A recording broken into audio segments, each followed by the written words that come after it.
for hard money, it needs to have consistency over time. Like gold becomes valuable because you discover it. Wow, it doesn't rust. Does it still not rust? Like 50 years later, wow, this coin is still not rusty in the drawer. That's a pretty interesting property. Now, after 5,000 years of that, we can guarantee it's going to do its damn job. And that's great. So that's why gold has that value. Now, Bitcoin, it's got to prove that same thing to itself. It's not going to break because of this. It's not going to break because of that. And actually, Bitcoin has broken 2 major times in the history of Bitcoin.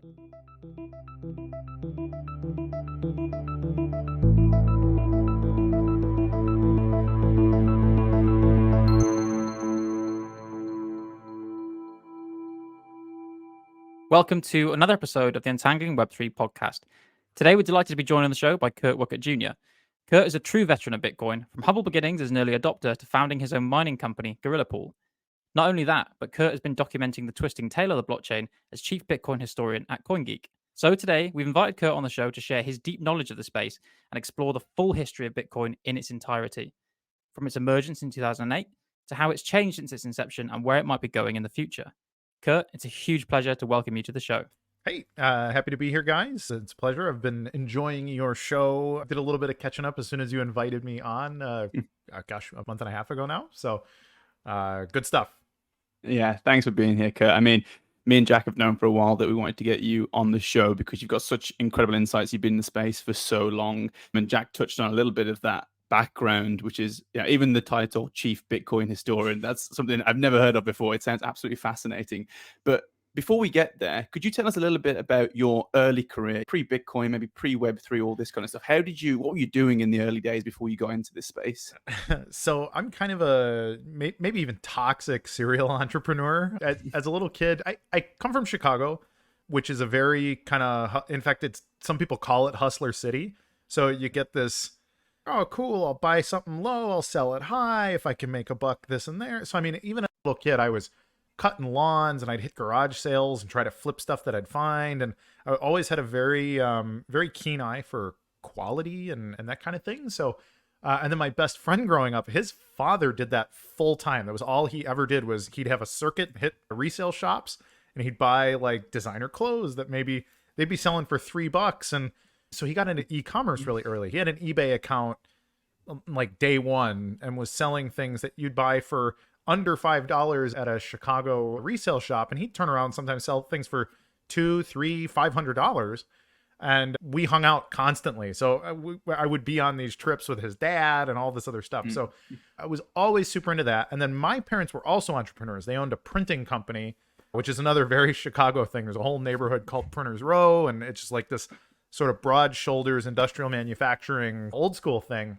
My dad was 4th generation in the printing industry, so we just had like all of this get up early, work hard, work till you die, and freeze on the way because that's how the weather is. And so I just kind of had this like work really hard but also be really smart, you know, be shrewd as kind of my background. But I was also like, while everybody in my family is kind of like tough guy, I was an intellectual. So I read a lot of books. I was really into computers young and just kind of got into that. So I ended up owning my own printing company in my early 20s.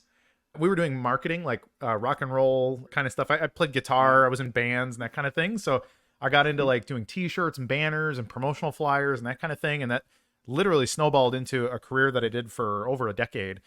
And then also would rebuild computers on the side. So I used to mod old Macs. So the G3 Macs, you could open them right up. They would just unfold. And then you could buy all these parts for super cheap. And you could throw in a G4 chip. You could throw in a new hard drive. Like I could literally spend 20 minutes turning a G3 computer that I would buy for $200 or $300 and then add maybe $200 or $300 worth of stuff. And I'd turn around and sell it for $1,000 to the pre-press people that worked at other printing companies that I knew.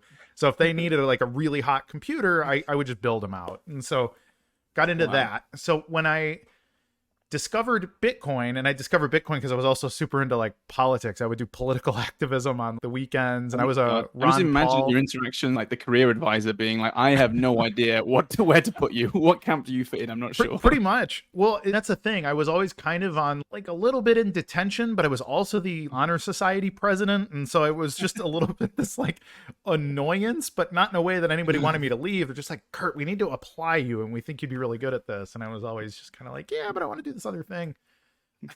So I was a volunteer on 2 Ron Paul presidential campaigns. It was 2008 and 2012. In 2012, I met some people. We went to like an End the Fed rally. I think it's Daily Plaza in Chicago. And there was a big End the Fed rally. And it was coming up like a week later. And a buddy of mine who I knew casually said, hey, can you print me some posters? And can I pay you in Bitcoin? And I didn't know what Bitcoin was at the time. And he told me it was like video game money. And I remember asking him what video game, because I wasn't really a gamer. And he's like, not a video game money, but every video game. Like it could go across video games was essentially, this was my first pitch on Bitcoin. And I was just like, yeah, I guess that's fine. I love that one-liner definition. Gaming money, that's ridiculous. Yeah, and I don't know if he knew anything more about it, honestly. Like he just kind of pitched it as this thing. And it was a pretty small job because it was just a few posters for a rally. So I was like, yeah, whatever. I'll do this thing for $150 worth of Bitcoin. But in 2012, that was like two or three Bitcoin. So pretty serious. Do you still have them? Do you still have them? Or? I have the original one. So I made a point. Wow. Once I realized that Bitcoin mattered in like 2013 and I started buying other Bitcoin, I made a point of segregating my first coin and keeping it. So I have one unsplit, untouched 2012 Bitcoin. And the rest of them, honestly, I spent most of the other ones. I always thought of it as money first. It's some kind of a tool. And so like not all of it. I didn't spend every Bitcoin every time I got it. I'm not like a spendaholic or anything, but I never really treated it like this is, the longer I hold, the richer I'll be. I just never had that attitude about Bitcoin. So your friend comes in, he basically gives you this computer game money and you're like, what the hell is this? And then is it like instant hit from there? You do all the reading, you're into it, or what happens from there? No, I didn't even really think much of it. I thought it was cool. Like it was a novel idea, but I didn't really jump in it. It was sometime in the next 6 months, my brother, who also did a lot of similar things to me, got a job offer to do internet marketing for a relatively big YouTube channel at the time. It was called Adam. What was it called? Adam versus the Man, I think is what it was called. His name was Adam Kokesh, and he would do these essentially stunts where he would figure out like the dumbest law in every jurisdiction, and he would go break it like really ceremoniously and try to get himself arrested. And so now it is outrageous. He's a madman, and he's only gotten crazier. So back, 2013, his show was a spectacle, but now he has just become like this absurd spectacle. But he was I think Iraq war veteran, and he was a Marine. So I mean, he had his own PTSD and some other stuff. He was very like anti-government, and so that's kind of what inspired the channel. But he offered my brother this job, and he said, but I got to pay you in either Bitcoin or in, I think it was Steam dollars, if I recall. It was something real. It was one of the things on the Steam platform. They had like 3 tokens, so I don't remember which one it was, but that was the second time I heard it, and I really liked Adam. So I was like, okay, I guess I better look into this. And so I went down the rabbit hole probably mid 2013, and I had a bunch of computers because I used to build and flip computers. It was like, maybe I could mine. And then I've literally never stopped tinkering with Bitcoin since then. Yeah, that makes a lot of sense. I've also seen you talk about the fact that you wrote an economics paper when you were an undergraduate, maybe, and maybe some of the tokenization concepts clicked. Precisely. Yeah, I think you're a proper veteran, right? And I don't use those words lightly because you've been through pretty much every evolution of Bitcoin as long as people widely have even known about it, maybe even a little earlier in 2012. So if we go a little bit further back, then 31st of October 2008, that's when the Bitcoin white paper is released. That's what you could call the origin of Bitcoin. But I want us to go, because we're doing the full history, I want us to go even a step further back. And you've already mentioned things like anti-Fed, anti-state, potentially anti-government type things. And I think a lot of people, rightly or wrongly, might think that is partly where the origin of Bitcoin comes from. But where, in your view, do the inspirations of Bitcoin come from? And also from the technology side, because in my opinion, Bitcoin is comprised of lots of existing technologies, and it's just a really clever way of putting them together. But what's your view on how it all came together in October 31st, 2008? Honestly, this could be a whole university lecture series, because you could take this back to the Roman Republic and talk about money and monetary distribution, fiat currency, and there's lots Don't of get us started. Please, let's not go there. We won't stop otherwise. I'll be very brief, but if we look at the way that money has evolved, and actually money and communication, because Bitcoin is both of those things, both money and communication have evolved alongside like this human revolution or human evolution, this tendency toward freedom. We've gone from holding off saber-toothed tigers and hunting mammoth, and then, okay, now we've got a society, and then it turns to cities, and then now we're agricultural and industrial and all these other things. But in the vacuum of power, of state power, like post-Roman Empire, when the empire fell, lots of little families became very powerful in all these little regions. So we had like, I don't even know, a few hundred or maybe even a few thousand city-states across Europe.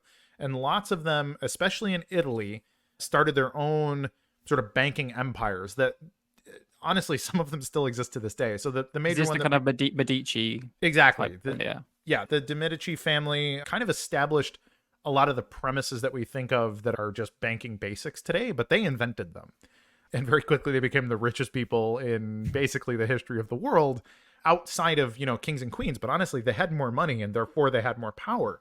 That kind of inspired a backlash pretty quickly, because you had the Roman Church that also was like, ooh, we need to make sure they don't get too powerful. And so we had lots of power struggles about the control of money, including the things that we talk about today with like inflation, or shaving gold off your coins, or making sure, okay, is this actual gold, or is there 20% more electrum than there should be in the metal? And so there's lots of stuff where people came to realize that control of the money is control of power.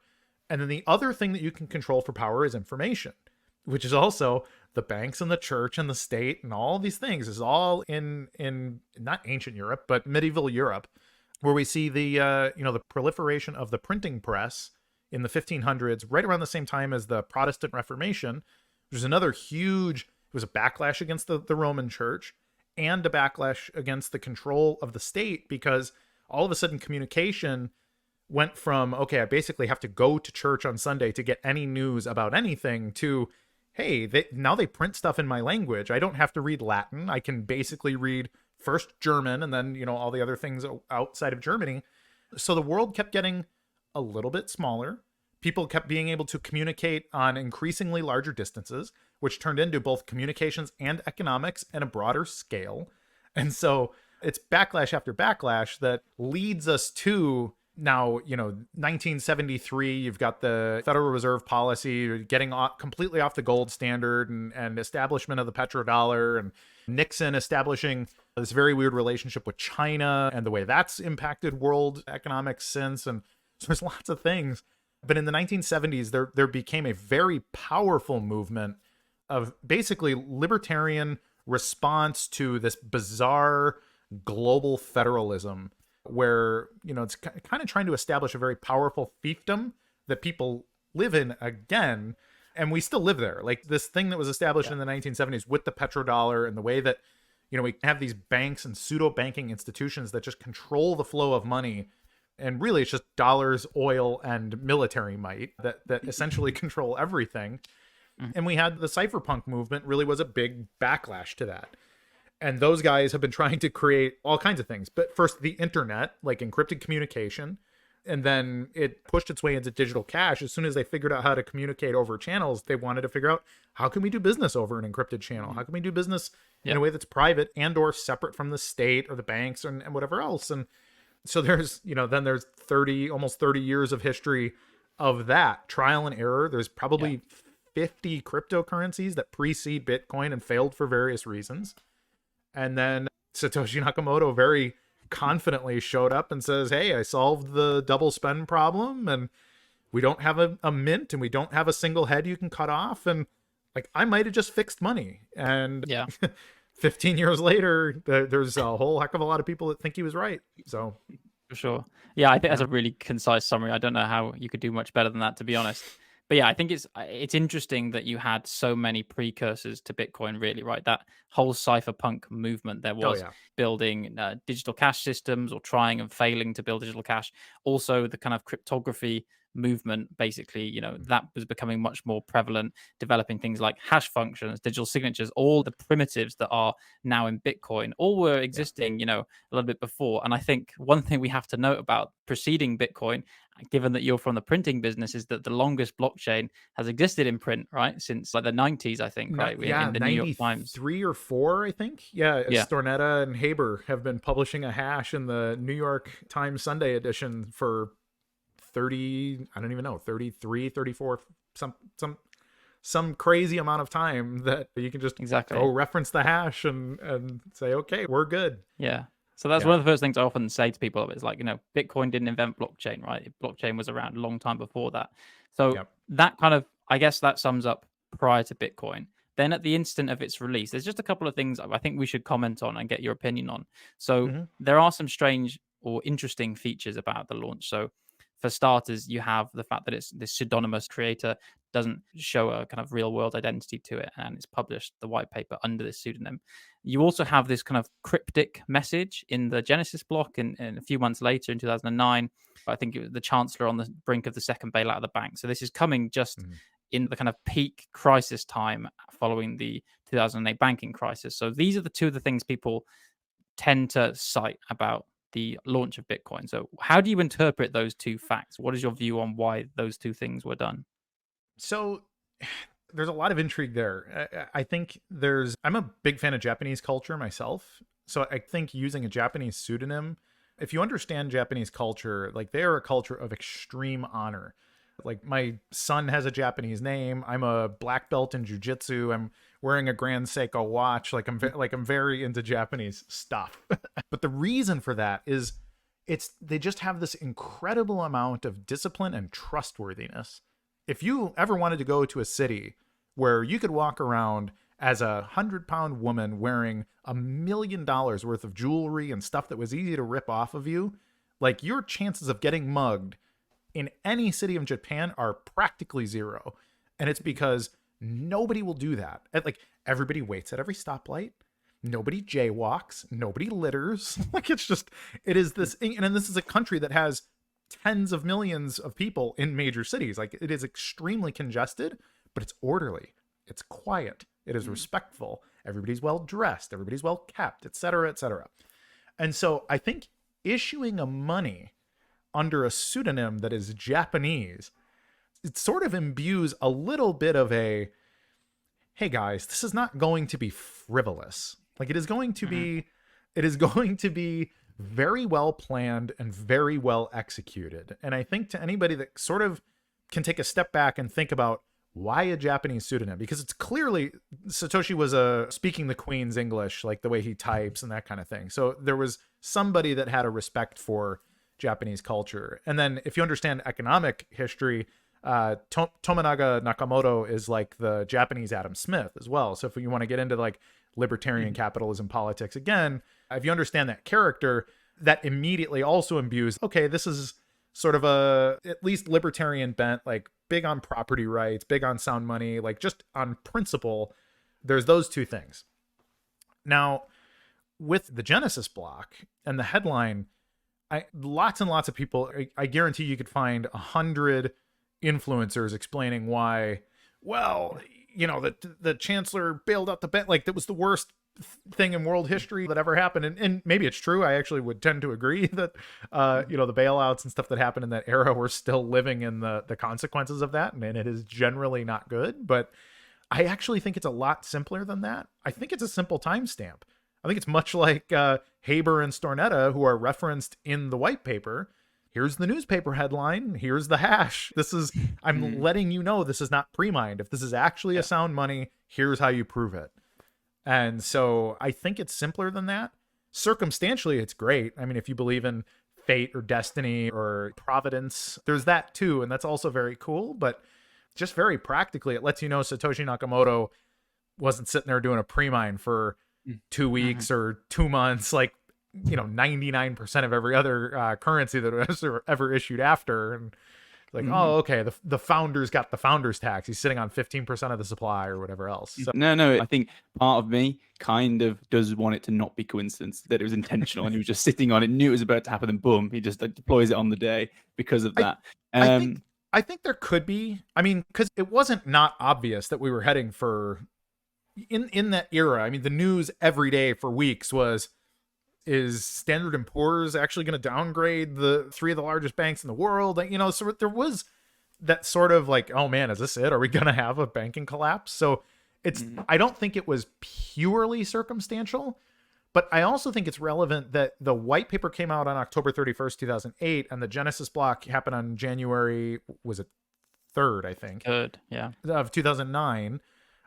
So that amount of time, it's like a 60-day from announcement to creation, which has some legal precedent in the issuance of assets and stuff as well. So this is when I was going to follow up. So we have the paper being published in 2008. You were familiar with the space in 2012, but really into the space in 2013. What does Bitcoin look like in that infancy period, that time? What was actually happening? What was going on? Could you give us a bit more detail on that? Sure. Unfortunately, it was pretty deep into sort of the sophomore generation of Bitcoin. I really did miss the early days, which my disappointment with having missed it is why I've become sort of a historian, because I'm like, I was so close to being involved in this thing in the cradle, because when I got involved, it was like $100 a coin. It wasn't real exciting, but within 3 months of me really getting into it, all of a sudden it was, you'd see like articles on your web browser, you'd open up and be like, Bitcoin's the word of the year, you know? Just like, oh man, okay. Like I only got to be cool for 3 months before it turned into a mainstream thing. And then the price blew up, and then it was huge. And then Mt. Gox collapsed, and then it was, Bitcoin's dead. It's all over. And so it was pretty wild, like first year and a half being involved in any of it. But the culture at the time really was defined by a lot of very deep thinkers. And there was a lot of discord between them at the time too. I like comment personally all the time how toxic Bitcoin is, but it was toxic back then too. It just was 95% fewer people involved. But I remember watching videos with Roger Ver, was a big one who was producing a ton of content and doing, it seemed like every day of his life just traveling the planet and trying to get people to accept Bitcoin as a form of payment and all that kind of stuff. Found that really inspiring. And then Andreas Antonopoulos actually was another just really fertile thinker on Bitcoin and sort of a macro and a microeconomic just view on all the things that it could do and should do, and the way he just came at it with it will do, and he just was just this firebrand that I really loved at the time. There's that famous photo of him, isn't there, where he, I think, is giving a lecture to this completely empty lecture theater. Yes. There's like 2 people in it, right? And I don't know what year it was in, but it's crazy to think about it, that he was there giving all this alpha, all this information on what was to come, and no one was listening at the time. Yeah, no, he was on it. Unfortunately, he's become kind of a disappointment in many ways. So in these early days, it wasn't just people going around like promoting Bitcoin, right? There was actually saying there was discourse, there was people talking about how Bitcoin should be improved, implemented. Could you give us a bit of detail on that as well? So there were 2 major camps. There was the sort of academic and or tech people. So you had the people who were computer scientists. There was a lot of, your average person had at least some experience in C++ or cryptography. Like they were very, very skilled, but very niche, and very like the IQ level was very high in the community. And then the other half were essentially all libertarian political activists. It was everybody I knew in Bitcoin was either a hard line, the state's collapsing and that's a good thing because you're your own sovereign nation, like that kind of person, of which I'm frankly one. But and then the other half were all these computer science or just really heady macroeconomic thinkers. And so that was the melting pot. So the discourse was incredible. If you liked to go out for drinks and spend 6 hours debating macro econ, comp sci, game theory, and all these other things, I used to go to the meetups in Chicago. There was a Bitcoin meetup. It was relatively small when I would go, and it was exactly that. You'd show up, it'd be scheduled for 2 hours, but it'd be like, all right, it's 2 a.m. I really gotta go, like that kind of thing. But it just was so engaging. So there was a very high threshold of just the culture to show up. I imagine it'd be like, going into any heady place at a special time. I like to picture like 2 years before the American Revolution, when the people who became our founding fathers were actually just like, meet me at the coffee shop. We're going to do some cool stuff, and they were nobody yet. But 5 years from then, they were veterans of this whole thing, so just like that was the culture. And a question that a lot of people ask, Kurt, is was Satoshi involved in this early discourse? When did that individual slowly start to move away from the space? It's something I get asked a lot. By that time, he was gone. Satoshi was very active from 2008 to 2010.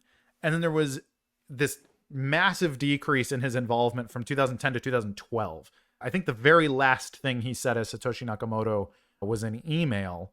And actually, the last thing he ever posted was a little bit later, but it probably wasn't him because it didn't sound like him. And it was from an account that we later found out had been compromised, of him criticizing Bitcoin XT, I think is the last actual thing that a Satoshi account posted.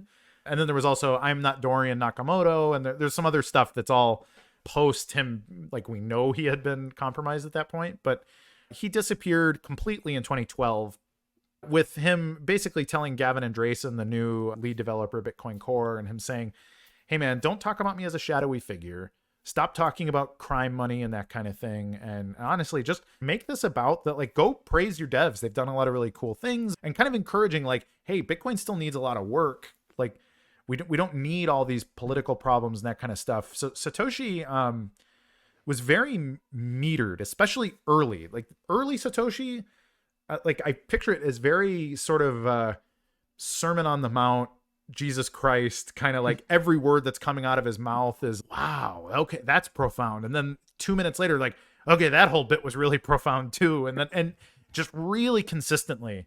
But you can see as time went on, he got an irritation with the developer community and kind of the early people, because it was a very weird group of people. Those first 2 years, it was a lot less like macroeconomic and academic types. And it was a lot more sort of dark web, gray hat, black hat, just that culture at that time. Like you had to be deep into the sort of cybersecurity, cryptography communities. And those are always like the kind of guys that like, yeah, I write bank software during the day. I do an occasional stint for the CIA, and I also rob people. Like you get a lot of those types on those sorts of forums, and Satoshi seemed to really dislike them. So I think that fed his irritation, and I think that's why he essentially dipped out after not too long.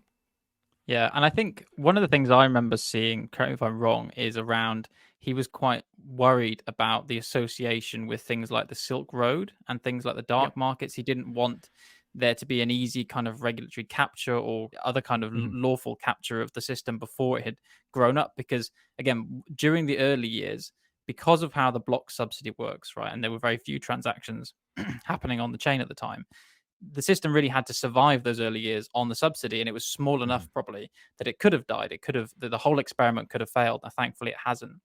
And one of the things I think, so you mentioned Bitcoin XT, which is a really nice segue onto what comes next, really, because Bitcoin XT, I think, is one of the competing software clients for Bitcoin. I think Mike Hearn actually was the guy behind it, right? Correct. So, yeah, and this heralded, well, not Bitcoin XT in particular, but this idea of protocol forking and changing the protocol. This became more popular kind of after Satoshi left the scene and wasn't really guiding things. And that kind of brings us to, we have some relatively stable years, and then fast forward to 2016, 17, and then you get mired in what we now call the great scaling debate of Bitcoin. So can you explain a bit about how that debate arose and what actually it was all about? What were the two sides on that debate? So I always try to pinpoint when this actually started, because some people would be like, yeah, it was when Bitcoin XT got proposed, or it's actually day one. So October 31st, 2008, Satoshi put out the white paper, and the very first comment is from a gentleman named James Donald, which is a pseudonym of a guy where I was saying dark web nastiness. He ended up like, he's got a whole blog like advocating for all these other, like your typical dark web malfeasances. But he's a computer science guy and explains to Satoshi Nakamoto, well, here's why this doesn't scale, because everyone would need to run a node and we have to have all these other, like, so it's the sort of small blocker ethos was established as the very first response to Bitcoin coming out. And it's an amazing exchange, because you can watch Satoshi on day one of the announcement of Bitcoin, go back and forth with this James Donald character where he's explaining Bitcoin scalability and it never reaches a scaling ceiling and it does all these other things. And James Donald being like, nah, like I think you're dumb. Here's why you're wrong. And the points that he's making are the points today that you would hear Adam Back or Gregory Maxwell or any of your influencers on the BTC side today making those statements, which were the antagonistic statements as the first criticism of Bitcoin to Satoshi. Now, Satoshi built his allies as well. You mentioned Mike Hearn briefly, who was another guy who got into Bitcoin very early. Gavin Andresen, these are all guys that were in the first 3 or 4 months, spotted Bitcoin, saw why it was interesting, and ingratiated themselves to Satoshi Nakamoto and wanted to participate in testing this experiment thoroughly. Now, the argument came about because Satoshi added the block size limit. This was not original to Bitcoin. There was a practical block size limit of about 32 megabytes based on just limitations in the implementation, but there was no hard-coded 1 megabyte block size limit. But I believe it was Hal Finney, actually, that realized that there was a DOS attack vector due to that, and due to basically how weak and poorly connected your nodes were, because it was, at the time, maybe a couple dozen people running it on a side computer or a laptop, and yeah, you can DOS something like that off the network pretty easily. Just because our listeners might not know what the impact of block size is relative to Bitcoin. So just before we go into the block size and the block size limit, can you explain what the impact of that is on Bitcoin, how it affects Bitcoin and like the network and all this kind of stuff? Sure. So Bitcoin has a settlement period of 10 minutes. So every 10 minutes, everything that has been authorized but not settled is then reconciled by one computer on the network. They're competitively reconciled by everybody, but one computer is the one that actually builds the block. When that's accepted, you build the blockchain moving forward. Now, how much data can you reconcile in 10 minutes? Well, that's a computer science question. That's how much CPU do you have? How much RAM do you have? How fast is your internet connection?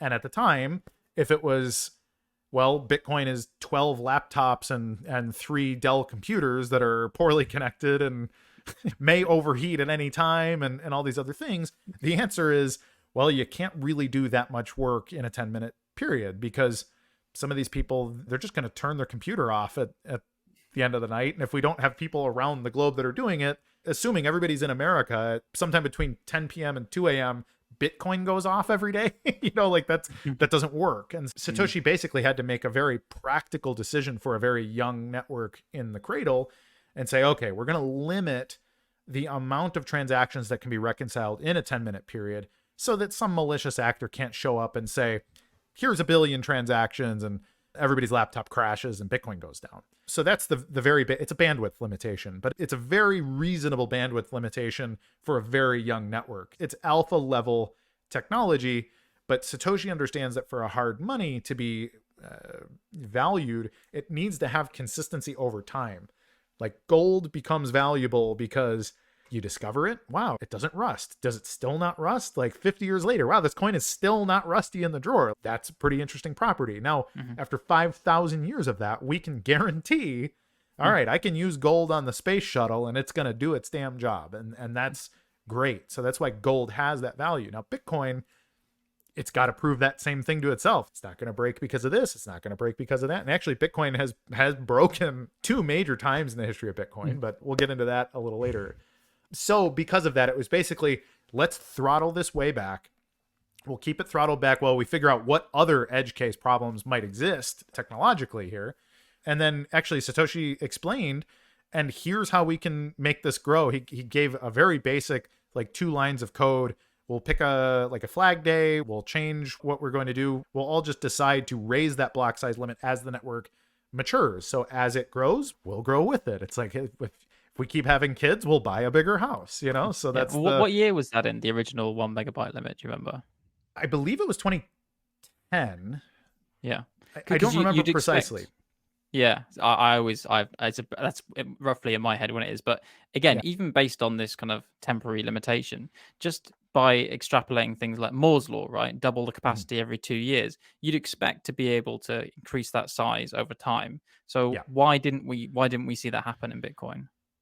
So it's interesting. In the absence of Satoshi, the guy that was put in charge was Gavin Andresen. Now, Gavin super nice guy. He's a little, I don't know what the term is for it. He kind of has this like mental and emotional softness to him where like under pressure, you see him just collapse into himself, but not in that he looks scared. He just kind of, I don't know. He just has a very benign attitude that essentially allowed him to be bulldozed. So he was like, I think a good criticism would be it's sort of like Jimmy Carter being in charge of the United States when Iran was threatening nuclear war. You know, he just was like, he's this guy from the country and just was kind of like, well, maybe we can work it out. And what the nation actually needed at the time was Ronald Reagan, which is why after 4 years of Carter, Reagan won the largest landslide victory in the history of American politics. And it just was, people realized like, ooh, shoot, we should have had somebody tougher in charge. This was a tough time. Bad time to have a weak man at the helm.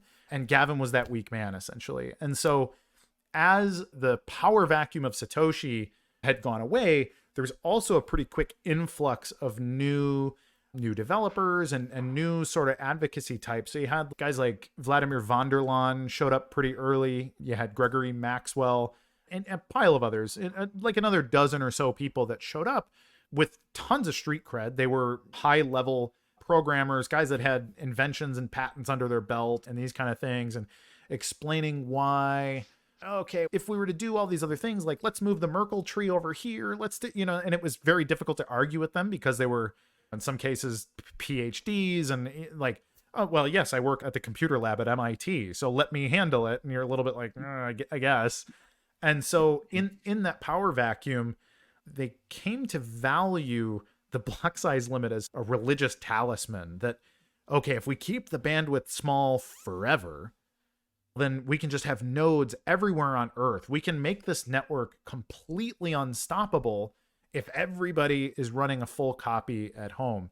And it's a little bit like how you can put a cheap Android smartphone in the hands of like 6 billion people right now, but you can't expect them to all get 5G wireless. Like that's a whole other problem. But if you keep bandwidth low, everyone can have a phone. And so that's kind of the logic there for the small block ethos. And basically, Gavin was not good at advocating for why Bitcoin was meant to scale and do all these other things. Now, Mike Hearn was quite a bit better at it, which is why Mike Hearn was bullied mercilessly. But Mike was I believe he worked at Google before and during the whole Bitcoin era, his whole stint in Bitcoin. He's a guy who has patents under his belt as well, but he was a very commercial-minded person.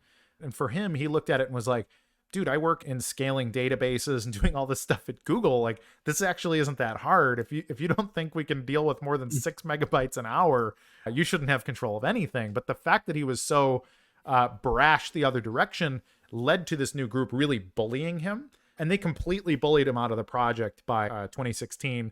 He wrote a now infamous breakup letter with the Bitcoin core developers where he calls out Gregory Maxwell by name, but basically says like, you're the worst people I have ever had to deal with in any context.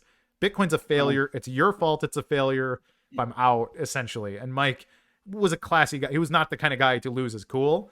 And he lost his cool because they literally pushed him mercilessly. Like Mike was bullied more than anybody for that era, but it's because he was such an effective advocate for Bitcoin at scale, big block Bitcoin, like legally compliant Bitcoin, like integrating Bitcoin into our banks and governments and institutions and tokens and all. Like he was like this fractal Bitcoin thinker, and everybody was like, no, it's decentralization first, and we were going to focus on getting as many nodes out into the universe, and that's it. That's our focus until further notice. That's the only thing that matters. And yeah, so that kind of preceded what became the Civil War. Those are the opening blows of the Civil War, basically. Got you. And then, so could you tell us a little bit? I mean, you've named the two camps right now in this Civil War, the small blockers and the big blockers. How did it resolve itself? I mean, me and Jack have hinted at, the different forks, the different camps and what happened, but could you give us your insight into that event, basically?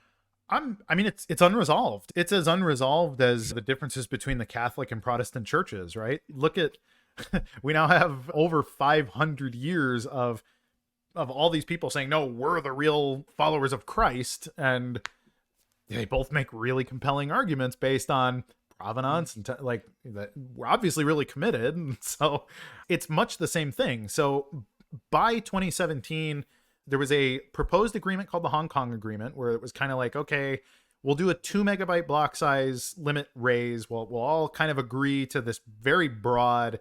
Yeah, I was just going to say, who's agreeing here? This is the miners of Bitcoin at the It's time? a mix. Or... So it's commercial entities. So it was even companies like Coinbase. So it was a lot of exchanges, wallets, then your developer group. So you're like your Blockstream and other people like that, and your miners. So it was a pretty broad brushstroke of representing like the people that actually work in Bitcoin, not your fanboys, but the actual people whose careers they're here. And so they sort of came up with the broad brushstrokes, and those were essentially, we will add segregated witness protocol, which is a way to basically simplify signatures down to a hash of signatures, add a new Merkle tree that gets referenced in different ways, that enters as a soft fork and whatever else. And then we will also, like, if you'll allow us to do that, then we will allow you to get your doubling of the block size. We'll get to 2 megabytes as the block size limit, which decent compromise. That was solidified a little later in the year in 2017 at what's called the New York Agreement, where it actually was like a constitution. The whole thing was sort of brokered by Digital Currency Group, which was the largest venture capital. I think they call themselves an incubator or an accelerator in the space, and kind of had a controlling stake in a lot of the companies that were involved in the negotiations anyway. So Barry Silbert was kind of a big ringleader in getting the New York Agreement signed. And it was signed by basically everybody that mattered. If you look at the signers, it's like, oh, wow, they signed the New York Agreement too. That's fascinating. And then it was like, okay, we're doing this. August 2017, we're going to get SegWit 2x. That's Bitcoin. And we're all going to move forward. And then about 2 months before that was going to happen, all of a sudden this massive counter marketing campaign, the No 2x campaign, burst out of nowhere. I tend to think that it was a coordinated piece of subterfuge, but it's, this is where I turn into Alex Jones if I talk about it too much. But it really did kind of come out of nowhere. And the people who just a few months earlier were very happy to sign the New York Agreement are now, yeah, we were fooled. It's been like, nobody's thinking about this is an attack on Bitcoin. Like, it turned into this whole thing. And now everybody's wearing like military regalia. People are getting doxxed. There's people getting swatted at their homes. It got really bad. Wow. With 2 months notice, you had the big blockers saying, oh my God, all the big money is clearly on the No 2x side. How do we form a coalition to maintain the real Bitcoin? Because we do not want to have SegWit forked into the protocol if there's no compromise. Like, that was already a very sharp pill for us to swallow. And so we need to pivot really hard. So Roger Ver basically raised money from Bitmain to create what became Bitcoin Cash. So they created an 8 megabyte block size limit Bitcoin variant called Bitcoin ABC, which stands for Adaptable Block Size Cap, I think.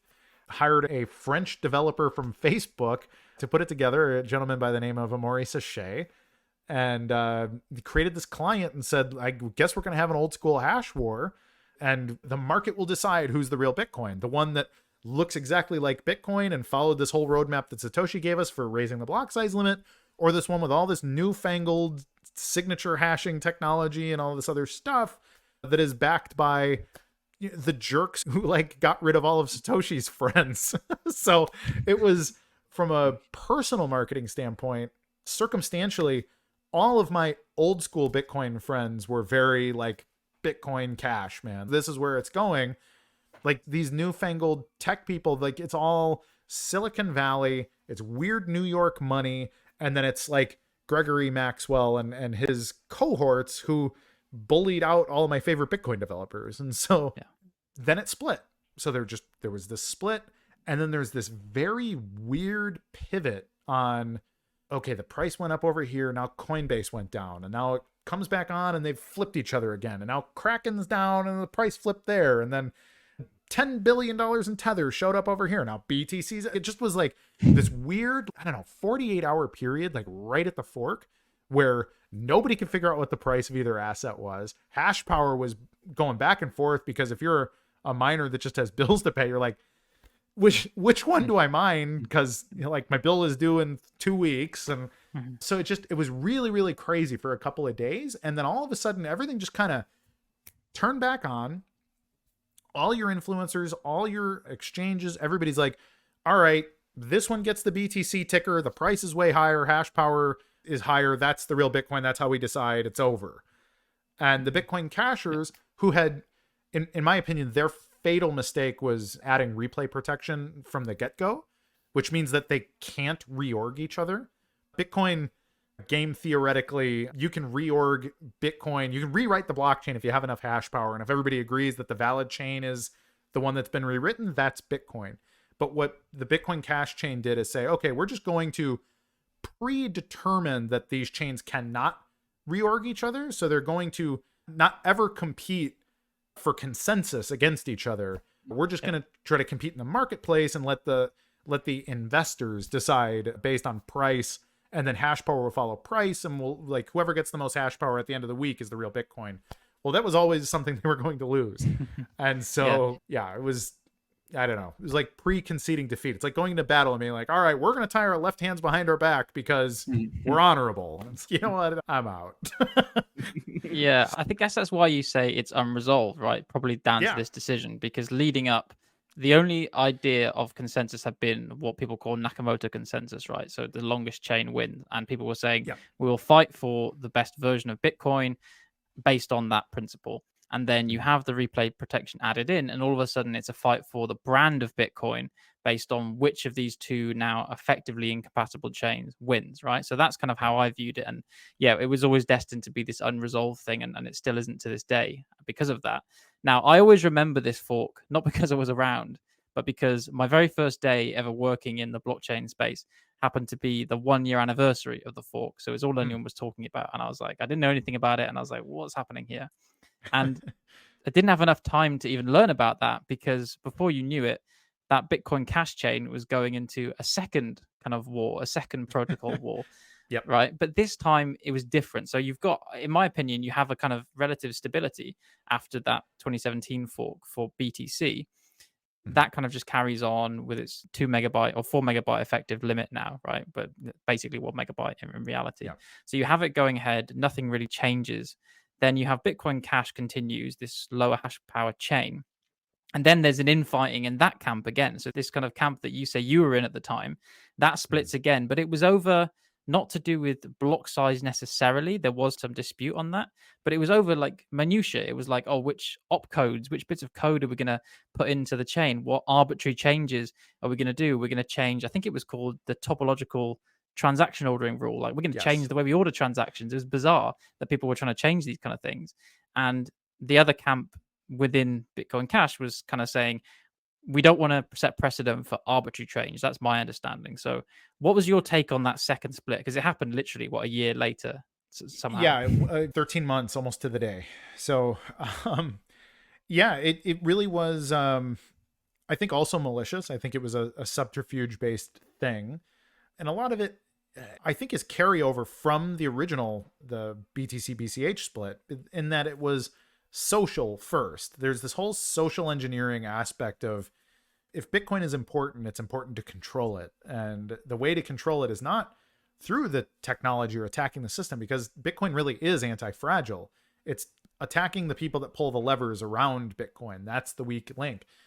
And so I remember the day that I realized there was a problem was Amaury Sachet. Again, he wrote a paper about the need for pre-consensus. And I remember reading it because he goes in to explain the way that avalanche consensus works. And it's a pretty novel idea. It's unlike Nakamoto consensus in a lot of ways, but what he was doing is basically saying that there should be a second layer above Bitcoin that miners are essentially subscribed to, that are pre-building your backlog of blocks. And so you kind of know not what the next block is going to be, but maybe what the next 3 to 5 or, you know, some other amount of blocks are going to be, because they are following this pre-consensus algorithm, which really changes the competitive nature of what nodes are doing.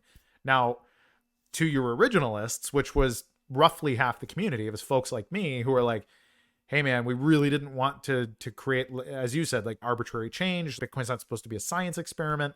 We're trying to build provenance and stability. And we've got this guy out here talking about like a major, both technological and economic change to the network.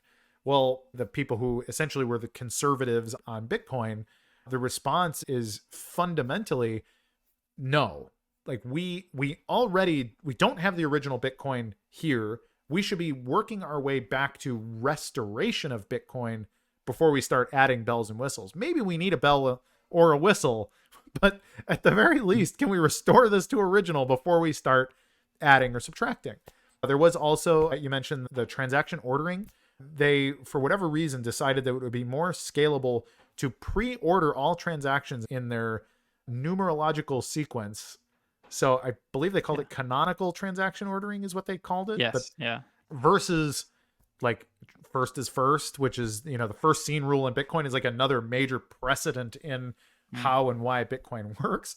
It's funny because it's also, they've come to admit, the people from Bitcoin Unlimited, which were advocates of CTOR, have admitted that not only is it not more scalable, it's actually less scalable because it's more arbitrary calculation that needs to happen before other work is done. So those were the two major ones. It was this pre-consensus concept and this transaction ordering concept that, in my opinion, really were just put out in order to piss off the conservative types like me who wanted to get back to Bitcoin first. I just think there was this, I don't know, the way It's like somebody concern trolling, isn't it? Like saying, "Oh, this really matters to me," when actually it probably doesn't at the end of the day. Yeah, I don't think it did at all, because as soon as the split happened, all of those ideas basically went away.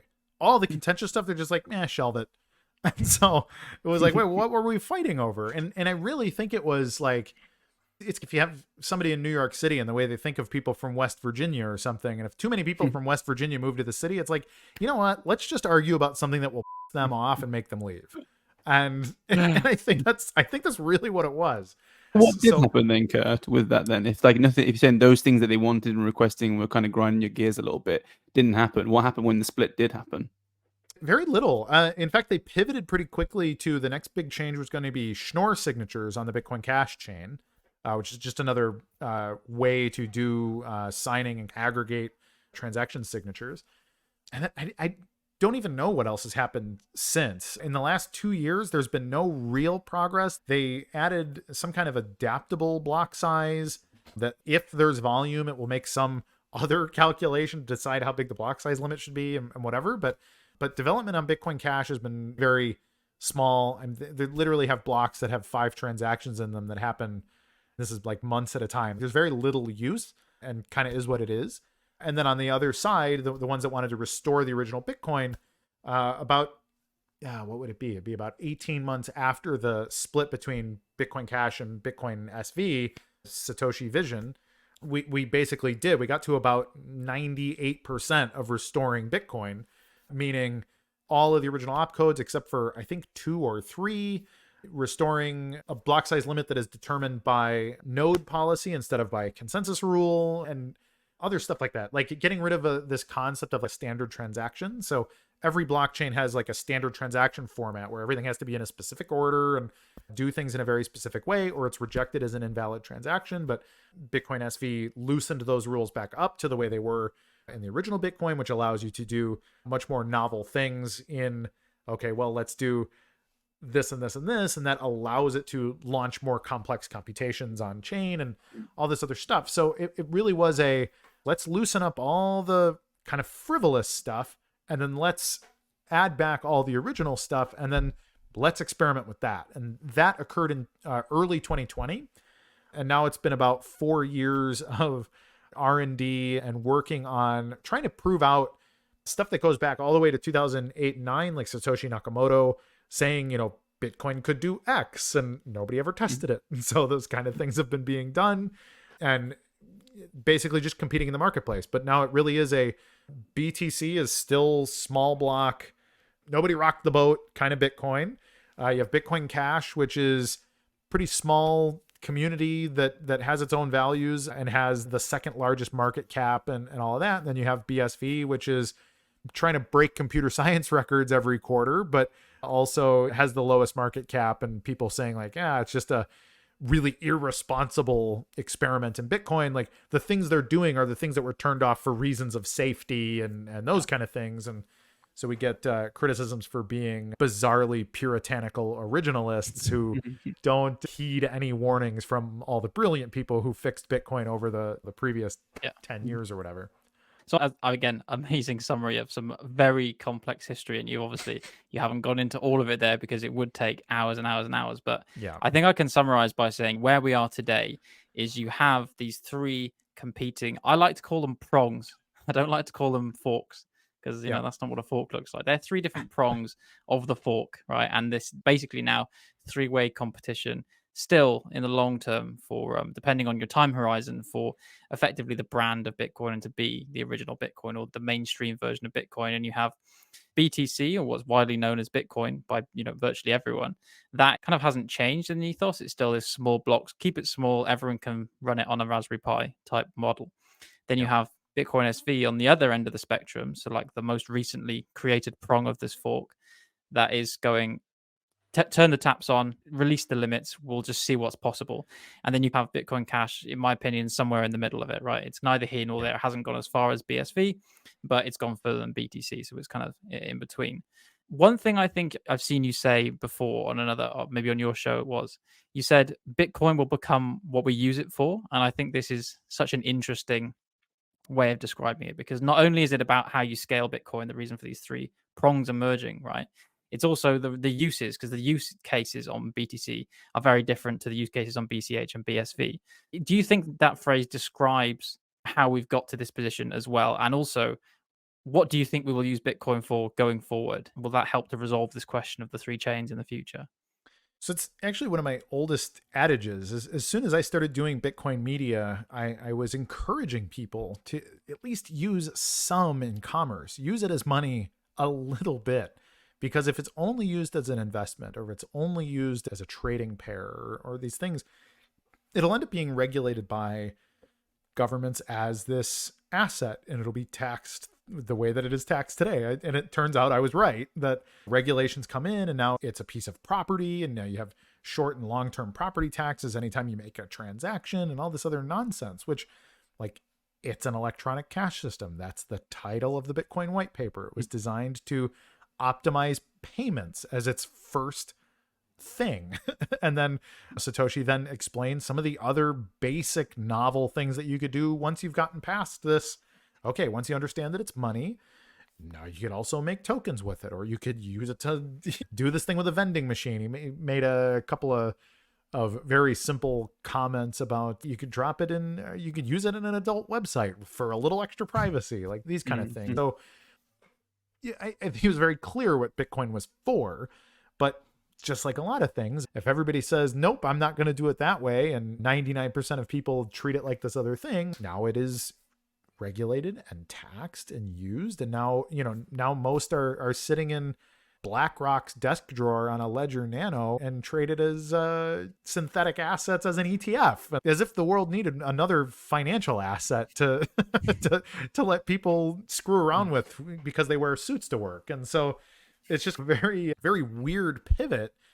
But at the same time, BSV, as the most maligned blockchain in existence, and frankly one of the most maligned pieces of technology in the last 20 years, we've been doing the exact opposite. It's been a lot more of let's try it just to try it. And this is from both the kind of people that are filing patents and working on kind of high level heady computer science problems, or the entrepreneurs who show up and are just like, I don't know, man, here's how I'm going to write this JPEG to a chain. And I think we could bootstrap DNS on top of tokens and make a unstoppable internet. And I don't know, I built an encrypted communications app. So there's a lot of very out of the neighborhood type people that are making their own little insular economies based on very novel uses of the technology. Lots of very cool little proofs of concept have come out of that, actually. And frankly, if people value, and this is a big if, because I think most people don't value anything, but if we can get people to value sound money, privacy, digital asset owner, like digital identity ownership, in a world where, Jack Dorsey and Mark Zuckerberg are two of the richest people in the world, and they're selling your data every day.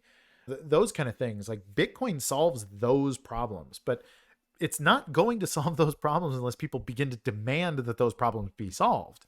And so a major criticism of Bitcoin that I recall from 10 or 12 years ago when I got involved was, yeah, Bitcoin's a solution looking for a problem to fix. And I think it was true, because it was always kind of a niche thing. Like, yeah, sure, angry internet libertarians feel like there's a problem with the economy, but I'm fine, right? But then it keeps extrapolating out. Now we're the Bitcoiners who are now 15 years later saying, okay, what's the next problem we can attempt to solve that people don't really care about? But there's gold there. And my response to those people is like, yeah, Henry Ford famously said that if he would have asked everybody what problem they wanted solved, they would have asked for a faster horse. And he's right, because that's the beauty of real entrepreneurship and real visionary leadership, is saying, look, I could make a ton of money selling really great horse saddles and carriages and all these other things, but I'm going to take the 20-year path, the longer, harder road, got to build all this industrial nonsense and all that, but I think I'm right. And if I'm right, I'm gonna change not only my own fortune, but I'm going to change the way the whole world functions. And he was right. And so we have a lot of examples of that. And that's what I think BSV is here for. It is to not only optimize hard money, sound money, fix some of the problems of the issuance and distribution of hard assets and move us back toward a hard asset-based economy, but also, and this might even be more important given the way that the world has changed over the last 20 or 30 years, is giving back digital sovereignty, like ownership of your digital identity, the ability to log into things without having to broadcast to the world that you're the one who logged into it. That's a huge aspect of privacy that we really need to maintain, because it's either we win this revolution or it's guys like Mark Zuckerberg end up becoming more powerful than our own governments and banks, because he controls everything. He has everyone's data. And not only that, like, we went from the internet being this kind of distributed thing to now the whole internet runs on Amazon. And so guys like Jeff Bezos can be like, hey, look, the entire US government just uses AWS for everything, and therefore I'm actually in charge here. And if guys like that end up just getting all the power and all your data and all your everything, that becomes the kind of phase shift like we saw during the collapse of the Roman Empire. And then all of a sudden the Medicis are the most powerful people. Like, that's exactly the same kind of thing. So imagine the US government thinks it's in charge until maybe a half dozen guys who actually control all these levers of power say, you know what, if we all teamed up, what could they even leverage against us? And so this is crucial. We need to make this concept of ownership of digital identity and digital sovereignty is the spearhead that we need to be driving into the future here. And if we fail, it's 500 years of darkness. Like, I don't want to be too cryptic here, but that's really what's at stake the way I see it. Kurt, I couldn't agree more. That's a really powerful way to come to the end of the show now. Like, I think so many people come maybe to this podcast and the space generally for Bitcoin as a speculative asset, digital gold. How do I make money and not gain any utility from it? And the ETF you've mentioned there, although like in some ways it's good institutional adoption come into space, and maybe that means more projects potentially get funding and more utility and all these real world problems actually being solved, which is great. But they lose sight in a lot of ways of actually solving real world problems, because I think it's just for making money. At the end of the day, number go up.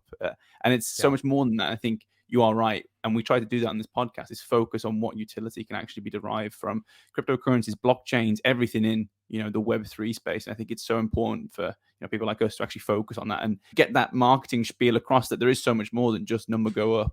But like I say, this has been such a great episode. We're coming to the final part of the show now. And we ask the question, a one-line question, but I actually want to double it because we've got the chief Bitcoin historian here. So I'm going to ask two questions. The first one is, in one sentence, what is Bitcoin to you? And then I would also like to hear, in one sentence, what is Web3 to you? They're the same thing. They're everything. Bitcoin is a very focused thing for most people. It's like you said, it's I bought some Bitcoin, it's on my coin something account, and I'll sell it someday and buy nicer car, right?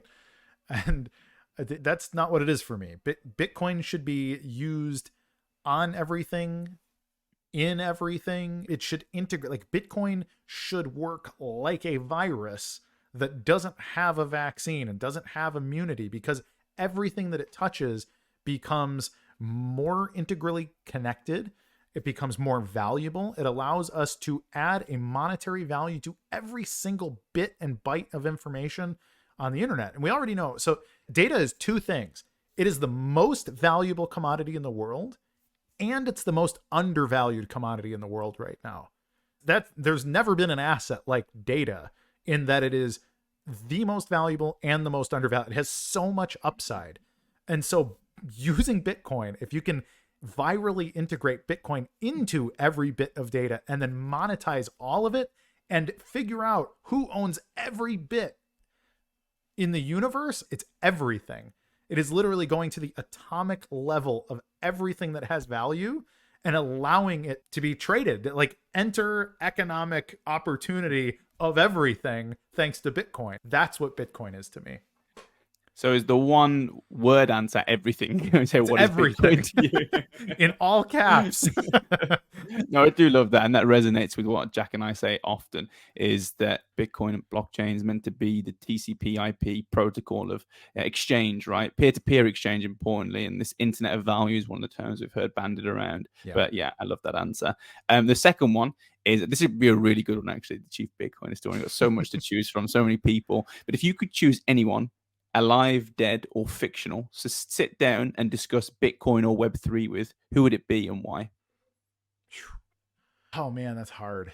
I think it'd be really interesting to talk to like your old school, your Austrian economist types, maybe even pre-Austrian. Like I could say, like, I feel like an easy one would be like Ludwig von Mises or somebody like that. The guys that sort of understood hard money and created the backlash to fiat banking in the first place. But I may even go a little weirder in that the data problem. So I've made a bunch of religious analogies. I am myself a Protestant Christian, and I look at the way that culture has moved vis-a-vis people having access to more data and more information. And so I'm very specifically a big fan of a reformer named John Calvin.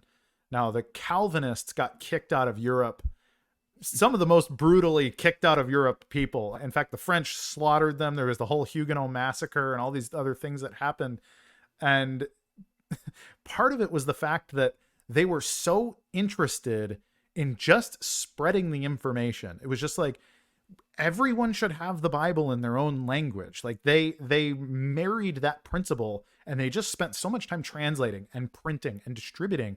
And it was causing so much chaos for the powers that be that it ended up, like I said, getting them slaughtered in France. Most of them ended up moving to the United States to just get the hell out of Europe because they were in big trouble there. But the funny thing is, ultimately they won what we think of as like the American Industrial Revolution. And here we call it the Protestant work ethic. I don't know if that's a term that gets used on the other side of the pond, but there's this notion among Americans where you would say it's this Midwest Protestant work ethic. So it's the kind of person that would be like, I left New York, I walked for 1,000 miles, and I built Minneapolis with my friends, you know? And you look at the construction and you look at all these things and be like, wait, this whole city was built in 20 years, 100 years ago, because it's beautiful. And it was literally a few dozen or a few hundred families that all were essentially Dutch Calvinist or French Calvinist or German Calvinist that just left Europe and said, you know what, we're going to build all of this. And it's where I'm from. So Chicago's another place that was built by that same ethic. And so sharing this with somebody like John Calvin, for whom the denomination is named after, and saying like, hey, we have a tool that allows data to be unconfiscatable, indestructible, infinitely distributable, like all these, like somebody like him would be like, oh, I'm all in. Let's make this work. And I see us as a little bit the inheritors of that ethic and taking the next thing forward. It's, I want to give ownership of data and the permanence of data to everybody, because if we can just get all the information out there, we can stop arguing about what's true, what's false, who's lying, and all. Like, it just becomes the data, and we can start to solve higher level problems. And so that would be my answer, John Calvin. I would love to be at that dinner party. That sounds amazing. And I have to say, Kurt, two of the longest single sentence answers we've ever had on the show, but also Yeah, I sorry. expected nothing less from a guy who podcasts at least once a week. But two of my favorite answers as well, for sure, especially on the Bitcoin and Web3. That is bang on how I think of it. I always have said Web3 to me is like an extrapolation of Bitcoin. It's what happens when you take the ethos of Bitcoin and apply it to the internet and all these other big problems you have. So yeah, I love how you sum that up. We'll be clipping that one up. So Kurt, I feel like you're taking one for the team today. It's been such a great episode, and we haven't talked about you at all. So I'm going to hold you to this. We're going to have you back on very soon, I'm sure, when we can talk more about Gorilla Pool, what you're doing, your perspective as a miner rather than just as a historian, as we've had today. But yeah. I think you've done a great job of taking us through from precursors and pre-origin of Bitcoin right the way to this visionary future. So thank you so much, Kurt, for joining us today. And all that remains to say is to everyone listening at home, thank you for listening wherever you may be, and join us next time to untangle a little more of Web3.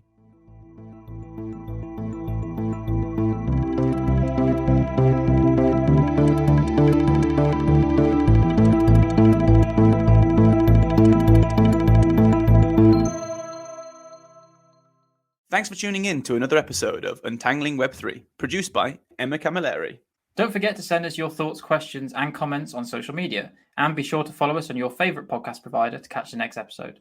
See you next time to untangle a little bit more of Web3.